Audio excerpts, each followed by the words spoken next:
अस्सलाम वालेकुम एवरीवन, कैसे हैं आप सब लोग। Welcome back to my channel. तो आज है फ्राइडे। यहाँ मैं नाश्ता कर रही थी, सामने मैंने टीवी पे तिलावत लगा ली है। फ्राइडे को अमूमन मेरी रूटीन जो होती है उसमें मैं क्लीनिंग ज़रूर करती हूँ, लेकिन आज मैंने क्लीनिंग नहीं करनी। 2 दिन पहले ही मैंने क्लीनिंग की है, तो मुझे लग रहा था कि आज अभी ज़रूरत नहीं है। तो नाश्ता करने के बाद मैंने सोचा कि अपने कपड़े प्रेस कर लूँ। ये कपड़े मेरे वैसे हैंग किए हुए, ये थोड़े प्रेस ही थे, लेकिन कुछ कुछ इसमें थी सिलवटें, तो मैंने सोचा इनको प्रेस कर लेती हूँ। फ्राइडे को यही होता है कि नहा धो के अच्छे बच्चे बन जाएं और घर भी साफ़ हो, अच्छा खाना भी पका हो, तो अच्छा लगता है। अमूमन तो हम लोग जुमे पे जाते हैं, तो जिस दिन हफ्सा के बाबा को छुट्टी होती है उस दिन जाते हैं। समटाइम्स छुट्टी नहीं भी होती। आजकल उनकी जो रूटीन है उसमें उनको फ्राइडे ऑफ नहीं मिल रहा, जिसकी वजह से फिर हम जा नहीं पा रहे, तो घर में ही फिर थोड़ा सा एहतमाम कर लेते हैं जुम्मे का। यहाँ पे मैं अपने कपड़े प्रेस कर रही हूँ और उसके बाद शावर लूँगी, हफ्सा को नहलाऊँगी।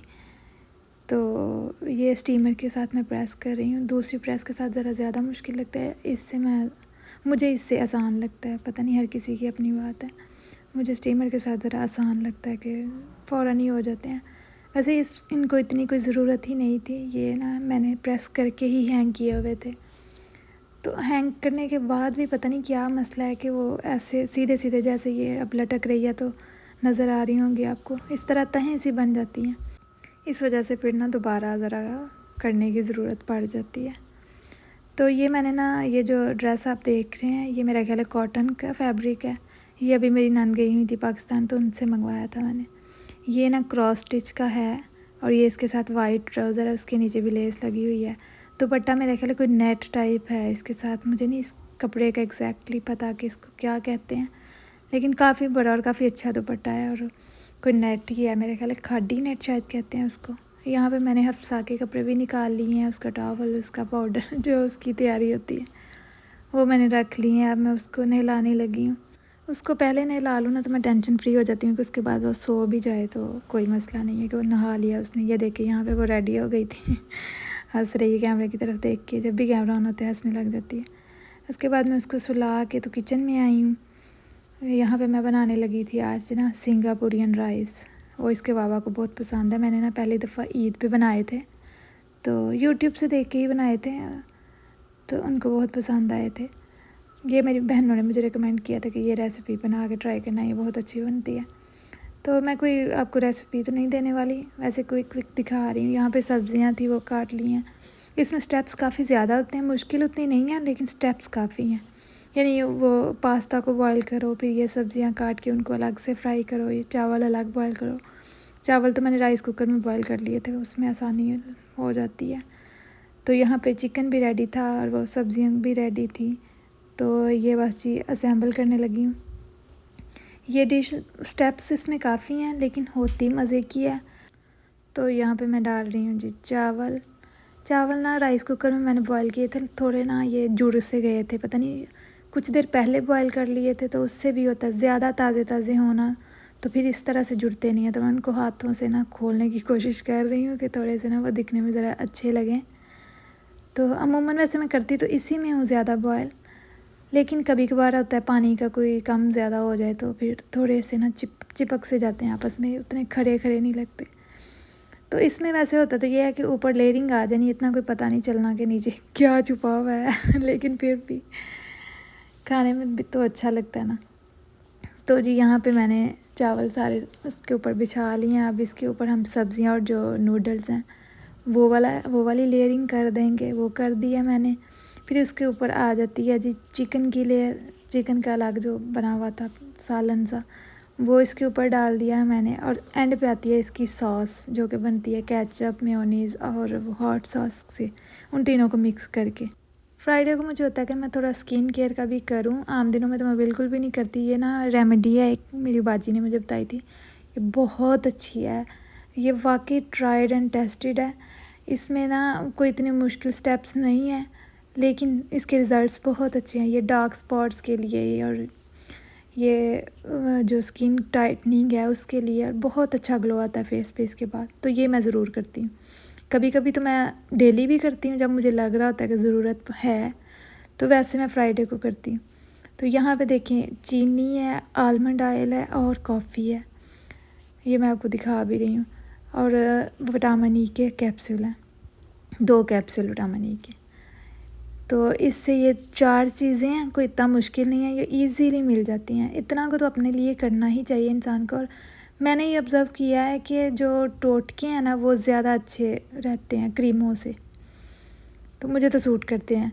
हम लोग तो पहले शादी से पहले तो हम लोग बहुत इकट्ठी होती थी, तो बहुत ज़्यादा टोटके वगैरह कुछ ना कुछ करती रहती थी। अब मैं नहीं करती उतना, कभी कभार करती हूँ, तो वो मुझे बताती रहती हैं, तो ये मैं करती रही हूँ। ये बहुत सूट किया था मुझे। ये देखिए आलमंड ऑयल की जो है ना बोतल मैंने नहीं मंगवाई है, क्योंकि पहले की वाली ख़त्म हो गई हुई थी।